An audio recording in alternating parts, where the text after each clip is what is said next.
Les internautes ne parlent que de ça, depuis des mois. La preuve, allez donc rechercher sur Google l'éphéméride du mois de décembre 2012. Les dîners en ville ne sont pas en reste. Entre la poire et le fromage, chacun se demande ce qu'il faut bien penser de cette nouvelle fin du monde, annoncée cette fois-ci pour le 21 décembre. Alors, on en profite au maximum avant la date fatidique, où on fait comme si de rien n'était. Bon, vous pouvez souffler, il n'y a strictement aucun risque. Pour la simple et bonne raison que la prophétie Maya, à l'origine de tout ce battage, n'existe pas. Pas plus que les Mayas n'ont prédit la fin du monde ou annoncé d'événements catastrophiques pour la fin de leur calendrier. Seuls 3 codex Mayas ont survécu aux autodafés des conquistadors espagnols.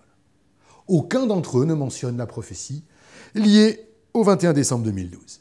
Mais ce n'est pas parce que les Mayas ne feront plus trembler la planète que les historiens n'auront plus rien à nous apprendre, ni à nous faire prendre un train d'avance sur les oiseaux de malheur. Comme, par exemple, avec l'étrange prophétie de Malachie. Ce texte, écrit par un évêque irlandais du XIIe siècle, comporte une liste de devises attribuées à chacun des pontifes à venir.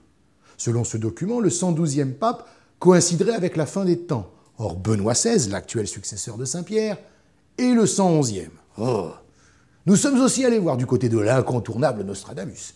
Dans une lettre rédigée en 1555 et adressée à son fils César, Michel de Notre-Dame avertit que ses prophéties s'arrêteront en l'an 3797. Comme Nostradamus est avare de dates, certains y voient l'annonce d'un événement crucial, et pourquoi pas, de la fin du monde.